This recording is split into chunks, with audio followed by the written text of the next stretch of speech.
Thank you for joining us today, Stephen. I know that we want to talk about the 4A's of autism, a pathway to leading a fulfilling and prospective life. That's the title that you've given this session. So maybe you can start by telling us a little bit about kind of the 4A's and what those are. Well, those 4A's of autism, they are awareness, acceptance, appreciation, and action. It all begins with awareness. We've been at the awareness stage probably for 20 years, maybe even longer. We've now become aware that autism exists in about 1 in 54 people, according to the CDC in Atlanta. That's a lot of autism. So what I tell teachers is that if you don't have an autistic child in your class, this time the numbers will catch up with you and you'll have 1 or more in the next class. So we're pretty good at recognizing autism when it exists in employment, education, at home, in the community, and ever increasing numbers of autistic people figuring it out for themselves as there's more and more information available on the internet, and then getting that validated by a more formal diagnosis procedure. So moving on, this awareness builds a solid foundation for the next step, which is acceptance. And that is when we transition from working against the characteristics of autism to working with the characteristics. So an example might be, let's suppose we have a grade school child who is reluctant to do math. Maybe the child feels that they're poor at math, or they just don't want to do it. There's not much motivation. So commonly we might think, well, what does motivate the child? Well, this particular child enjoys using a flight simulator on a computer. So that use of the flight simulator is identified as perhaps a powerful reinforcer. And the idea is that we can encourage the child to do their math, let's say for 20 minutes. And then if they achieve a certain accuracy rate or get a certain amount of work done, well, for the last 10 minutes of class, you can use the flight simulator. But that's working against the characteristic of autism. The way to work with the characteristics is to recognize and accept, well, this child has a highly focused interest or passion on using flight simulators. And let's use that flight simulator to teach math. There is a lot of mathematics involved in flying airplanes. So that's just an example of acceptance. Working with those characteristics, be it different learning styles, or sensory issues, or the need to maintain a schedule and to understand what is coming next. Let's just work with it as opposed to against it. Well, the next step, the third step, is appreciation. And that is where autistic people are valued. We can contribute to society. And we're seeing this happen in some of the larger IT companies, such as Microsoft, Apple, Google, and many others, SAP, for example. And these companies actively seek autistic individuals as their employees because they know that a number of us can do things much faster and better than most other people. And all that's well and good. However, it's important to also ask the question, what about everybody else in terms of employment? There are many of us who have skills in other areas. In fact, it's only a minority of us who are IT geeks. However, it's a big enough number so that IT companies do look for us and publicize it and make a big deal about it, and that's all well and good. However, it's important to be aware that many of us have skills in the arts, for example, and many other areas. And also, what about those of us who need more supports? Perhaps in maintaining one's daily schedule or in communication. And to that end, I know of a fellow in Florida who likes to do nothing more than pull laundry out of a dryer and fold it with perfect creases. He doesn't talk very much. He's got a few words here and there, And he does need support in getting to and from his place of employment and maintaining his schedule. However, I do know many people who would like help with their laundry. And he would love to help you with your laundry too. However, you have to pay him to do it because that is his job. He spends all day in a laundromat, a hot laundromat, pulling laundry out of dryers, folding them perfectly, better and faster than anybody else. And this is another example of where an autistic person is appreciated for what we can contribute to society. And then there's that fourth A, which is action. Action is the work that we do to glue together those previous three A's. So again, it's awareness of autism. What are we doing to make sure that we're aware of autism when it's in our midst?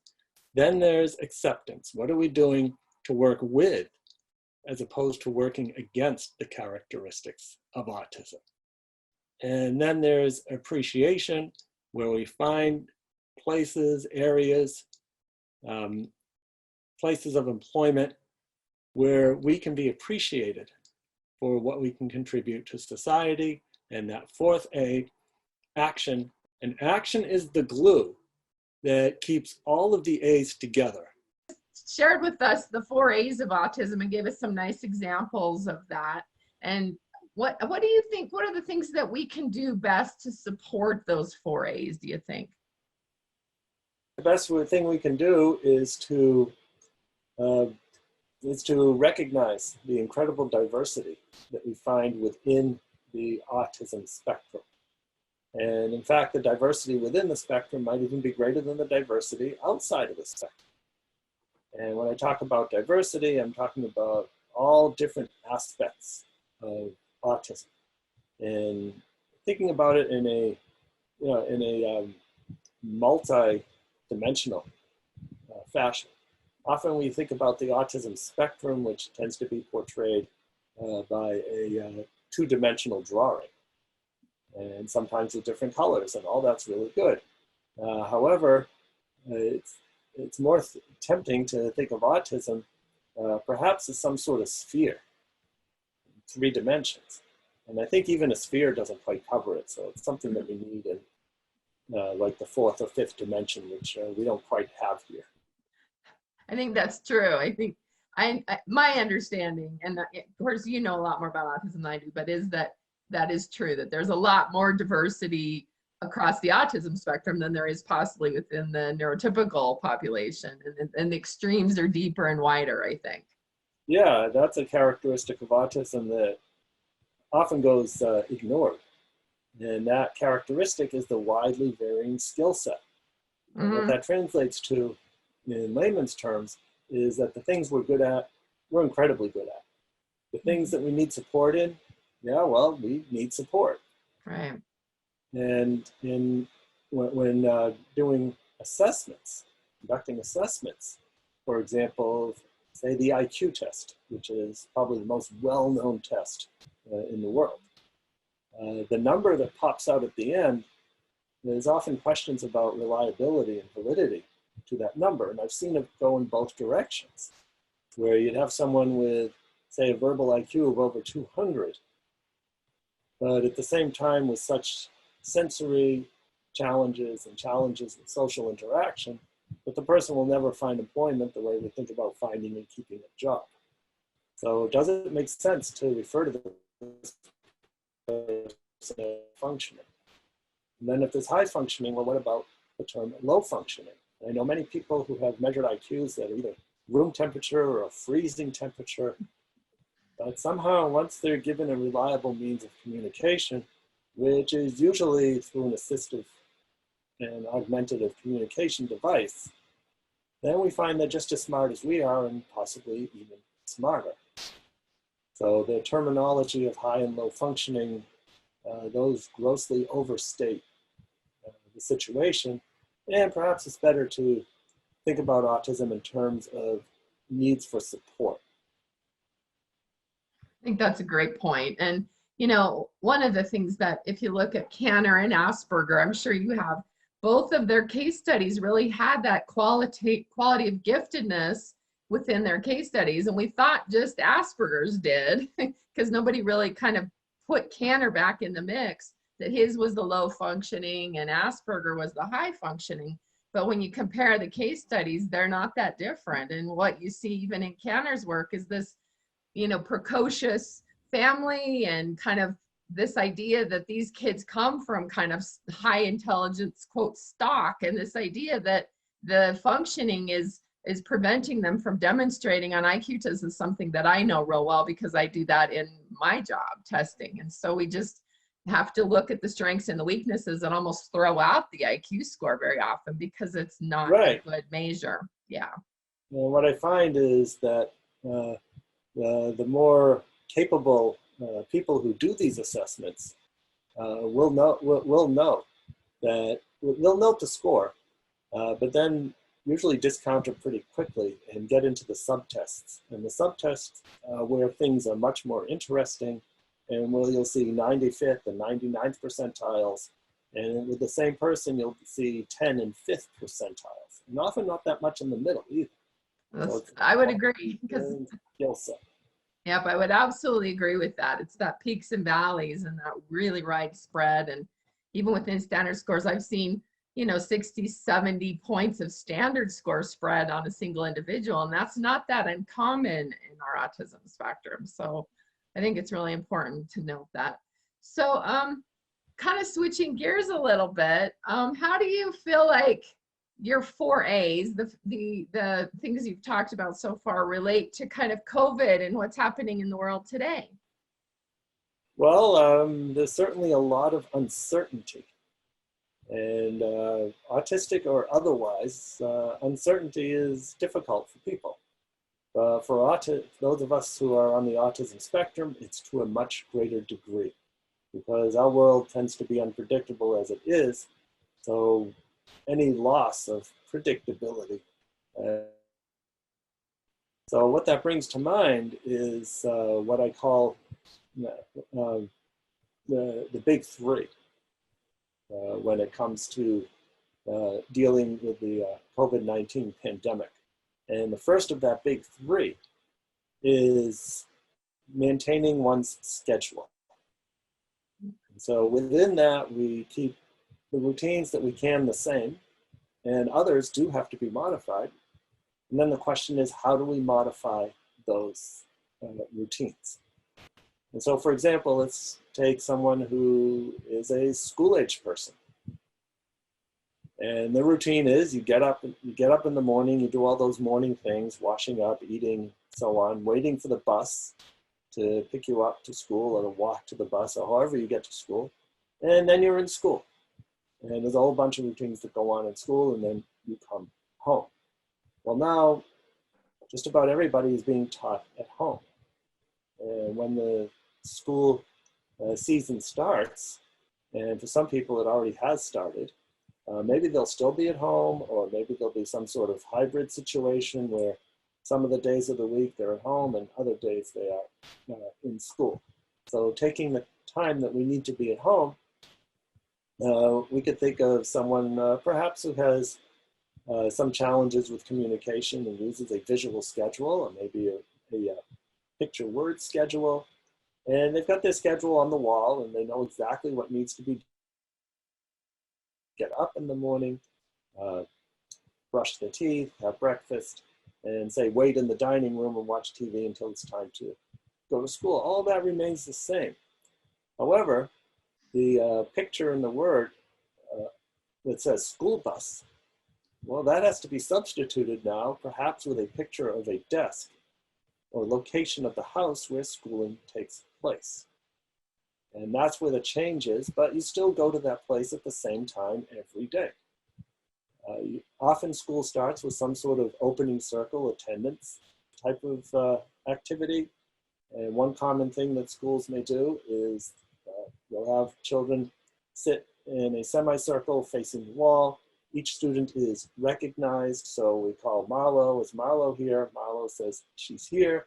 Then Marlo walks over to a big poster of home, where there's a picture of Marlo, She pulls that picture off, you get a nice Velcro rip sound in the process, and you move that picture over to a big poster of a school, and now Marlo is in school.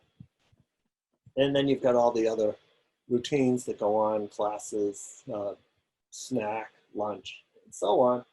And if you need some help in maintaining that school schedule, certainly getting in touch with your child's teacher can provide some needed information for that.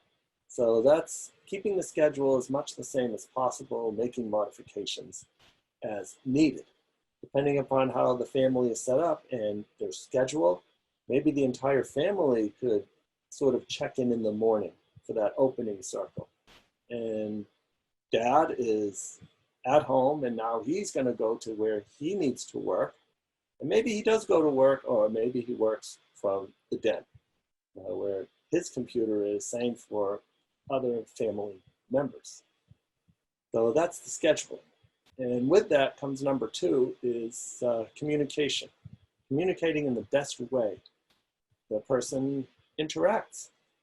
So whether it's a picture word schedule, whether it's just verbal reminders, whatever it might be, make sure you're in tune with how that person best communicates. And then there's number 3, which is the self-care piece. And that is you need to have yourself together so that you can support the person that's in need of support. And in the bad old days when we used to fly, there'd always be that safety announcement: put on your own oxygen mask first before helping the person next to you. And that's because if you don't, you pass out and you won't be able to help yourself or the other person. So however you take care of yourself, whether it's walking outside, being in nature in a safe and socially, physically distant way, if there's other people around, whether it's taking very quick 1-minute yoga breaks to calm yourself down or whatever it might be. And for number 3, these are also things that you can teach the autistic individual. So for myself, there was certainly a lot of changes. We got kicked off of campus. We were booted out on March 8th, and I've been home ever since. And one change that I've had to make has to do with movement and exercise. Well, previously I'd ride my bicycle to school and do all my errands on my bicycle and get my exercise that way, more incidentally. Now, since I'm at home, the wake-up routines are all the same. However, work is now at a desk at home, and I have to be more intentional in my movements, which for me means spinning an elliptical bike, say for an hour and a half every couple of days, and doing exercises on the days that I'm not using the elliptical bike. So that's an example of making a modification in schedule and also self-care. So you get a 2-for-1 deal in that one. Well, I think you talk about some of the things for these kids that are home, but I think it's really hard for these kids that are having, the split schedule. So on the Monday, Wednesday, Friday, they're going to school this week, and then the next week they're going on a Tuesday, Thursday, and I think it's really tricky. And I think it's hard for our families too. What would you add anything for the kids who are actually back in school, but maybe having to wear masks or have these social distance? I think there's some challenges there as well. Yeah, well, there certainly are. Well, masks can, just like, a mask is an extension of clothing, something you have to wear. And there are some clothes that are scratchy and just feel bad and can't, and there's others that are more comfortable. So finding a mask that's more comfortable, also practicing at home. And also I'd like to start a movement to change the terminology from socially distant to physically distant. It's a good point. Very good point. So we don't want everybody to become hermits and not talk to each other. But we do want to keep a certain physical distance away from others so that we can remain safe during the pandemic. And so these are things that I'd like to focus on. And how do you measure 6 feet? Well, if two people extend their arms, and they don't have to necessarily touch each other's hands, but if they come pretty close, then you'll get 6 feet. Exactly. So can we come back? You talked about one of the A's being having to do with kind of careers and jobs, and this whole concept that, you know, there's lots of different talents and we need to dig deeper into those talents for those careers. Can we talk a little bit more about employment? Yeah, we certainly can. And employment is part of transition to adulthood. And the way I see it is that we need to be thinking about transition as soon as we know that somebody is autistic. So suppose they get an early diagnosis at 2.5. No, it doesn't mean that you've planned out their entire life, but you do want to be paying special attention to what are the interests and what are the strengths. So for example, at age 4.5, I was found by my parents taking apart a watch with a sharp knife. I'd pop open the back, extract the motor, take out some of the gears, spin them around, and put it all back together again. The watch still worked and there weren't any pieces left over. And so if we look at that situation, my parents saw this and soon provided all kinds of other devices to take apart and put back together again. I don't think my parents were wondering if I was going to be a watchmaker when I grew up. I think they were just supporting the interest for now. But if we think about how can this interest translate to a future area of study or employment, at that time it looked like, well, maybe I could be a watchmaker or a watch repairman. I'd still need a lot of support and communication and living as an adult, but at least it's something I could do. And if it wasn't specifically fixing watches, then maybe it could be some other small mechanical device that could be generalized, because sometimes a skill or an interest does not directly translate to employment or study, and we need to be a little bit more creative. As things move on, I think it's important for children to be involved in chores around the house, whether it's making the bed, taking out the trash, walking the dog, or whatever it might be. They need to be responsible for something. And if they can't do the whole chore, such as making the whole bed, let's just start with putting the pillow in the right place, or taking out that can of dog or cat food so the parent can open it up, and then teaching all the little pieces of a chore and gluing them all together. So chores are very much like employment, in that they tend to be repetitive. You have to do them whether you want to or not. You also have to achieve a certain proficiency to get it done. You can't get away with putting a can of cat food in the sink or in the refrigerator, but it has to be put on the counter. And the pillow has a certain place that it goes on the bed. And likewise with employment, you have to do these things as well. By the time you get to, say, the early teens, so middle and high school, it's good if the person has a job outside of the house. So at that time, I'd also gotten interested in bicycles, where I could take a bicycle apart down to the ball bearings and put that together again. I'd fix people's bicycles and get paid for it. I also had a paper route, which is a great kid-sized type of business, where in addition to the repetitiveness and the responsibility to do a good job and having to do it whether you like it or not, you also have that customer service piece, so that the customer hires you again to fix their bicycle, or that the newspaper customer doesn't stop their delivery because the paper keeps ending up in a puddle in the driveway instead of between the doors. And there's plenty of jobs out there, whether it's cutting lawns or performing some other service, walking pets, or maybe even something related to a particular interest like mine was computers. So later on, that fixing bicycle interest became very helpful, and it turned out to be a great way to earn money in high school and in college. I remember my first job, my first formal job, was working in a busy restaurant, which had way too much sensory input, sensory overload. It just didn't work. So it made me wonder, well, what else can I do? And being so interested in bicycles, well, why not be a bicycle mechanic? So I got on my customized bicycle that I built from the ground up. I'd make the rounds of all the bicycle shops in the area. I'd identify the manager or the supervisor, and I'd nerd into my bicycle with that person. Then after a period of time, I'd ask him for a job.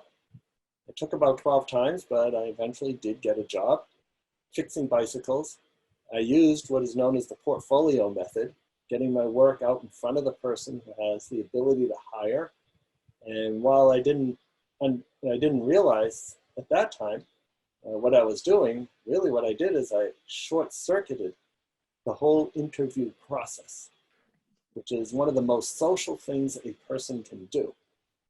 And while us autistic people can learn how to interview, at least to some extent, if we're spending so much time thinking about all of the nonverbal rules of interviewing, how much is left for talking about the job? So there was no thinking about eye contact because we were both looking at the bicycle. There was no small talk because it was all about the bicycle. And by the time I asked him for the job, he knew that I knew my way around a bicycle. So I think that's a really excellent example, actually. And it's, you know, when we work with so many people, and I think it's harder for kids in some ways today even than it was, you know, a while ago because, or, you know, when we were young, because they, you know, a lot of places won't let them hire for a job until they're 16 or 17 or 18. And so these kids aren't getting those kind of early practice skills of working at a job when they're 12, 13, and 14. I think that's a pretty big problem in our society that we don't let kids go to work earlier in terms of these small part-time jobs. yeah, and we need to be more creative Mm-hmm. for those part-time jobs. Unfortunately, newspaper delivery, there's not much of that anymore. Papers are delivered electronically or by someone in a car flinging the paper out of a window. But there's other things that can be done. Right. So, Stephen, what are you working on now? What are the things that excite you and give you passion right now? Well, a couple of things I'm excited about. One is the extension of my initial research, and that is comparing methods or approaches, not with the goal of finding out which one is the best, but matching best and reasoned practice to individual needs. So my dissertation focused on ABA, TEACH, daily life therapy, Miller method, floor time, and so on. And again, the idea was to learn more about them so that we can work towards matching approaches to needs. And it's now being taken to another level. And what I mean by that is that at Adelphi University, where I teach, we have a 4-course autism certificate program. And students have been coming to this program for a number of years. It's pretty popular, and I enjoy teaching it. And then it occurred to me, why not teach a cohort of people who are practicing a particular approach and then customize that course, the 4 courses to that approach. And in one way, it's kind of selfish on my end, because that way I can learn more about the approach in the process. Because here I have, say, 12 or more people who all practice, for example, daily life therapy. And that's where the first off-campus cohort was developed at the Boston Higashi School. And so here I have 13 people who practice daily life therapy. So I get to learn daily life therapy. And at the same time, the people there are hungering for strategies and techniques from different approaches. So they don't run around saying, our approach is the best and trash all the other approaches. But on the contrary, they're eager to learn more about ABA and Miller method and floor time and RDI and so on in order to make what they do even better. And now I'm talking to people who practice other approaches, or I should say groups or organizations. And I'm going to do the same thing perhaps with RDI, Relational Development Intervention, which has a lot of great strategies. And selfishly, I get to learn more about RDI as well in the process.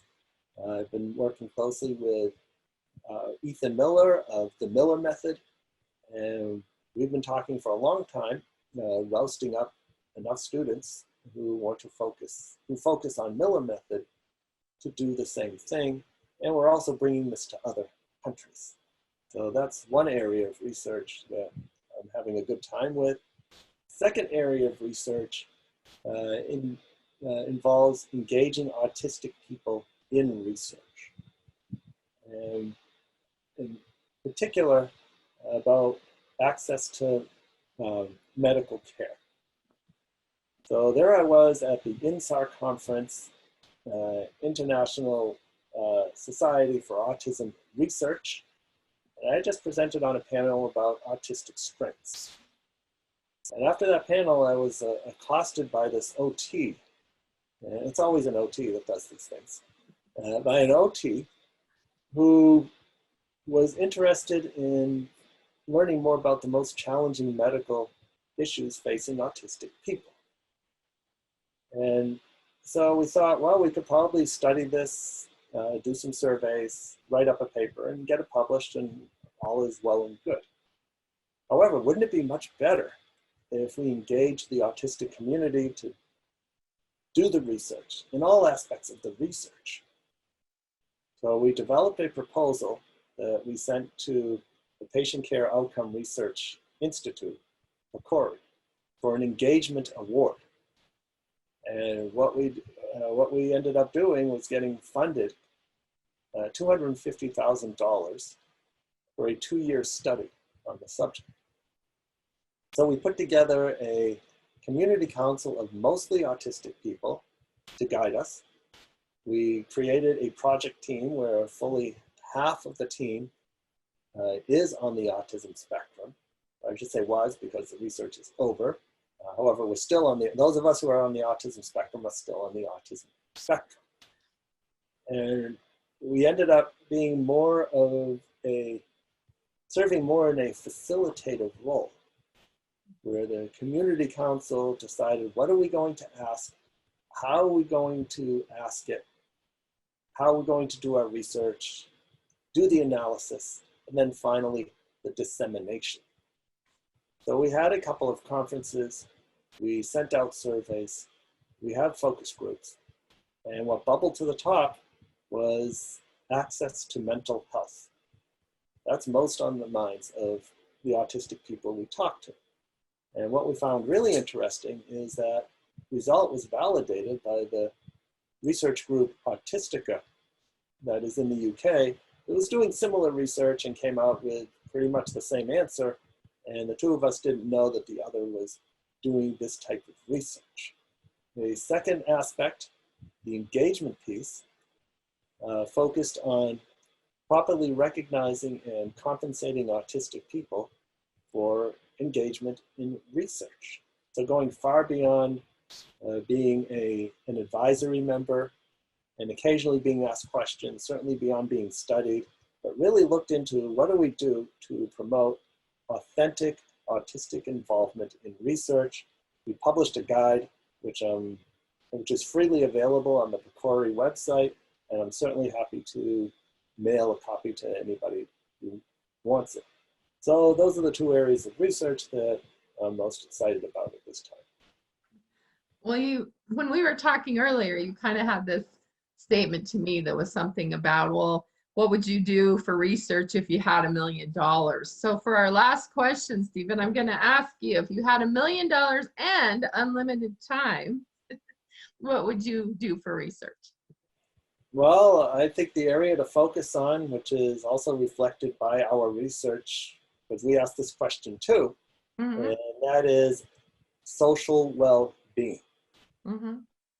And I think that result is very interesting because it directly flies into in the face of the myth that autistic people are not aware of and don't care about social well-being. I would agree with you. And I think, I've heard from a lot of people who have been able to articulate, it's not that people with autism don't care. It's that it's complex. The social problem solving is kind of complex, and sometimes it's not worth the effort, but it's not from a lack of desire or interest. It's just prioritizing that in conjunction with all the other things that I have to do with my time and energy in a day.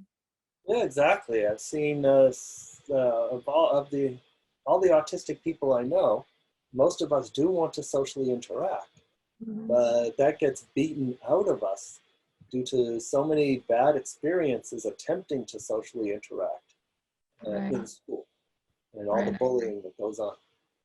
Well, we're just about out of time. Is there any last thing you'd like to share with our audience today? Yeah, well, I think an important thing to keep in mind relates to the diversity that we find in the autism spectrum. Mhm. And the way I see it is that if you've met one autistic person, you've met one autistic person. That's, I think, a great place for us to end. Thank you so much, Dr. Shore. It was wonderful having you on our program today, and I'll look forward to talking to you again soon. Well, it was my pleasure. Great, Thank you. thank you.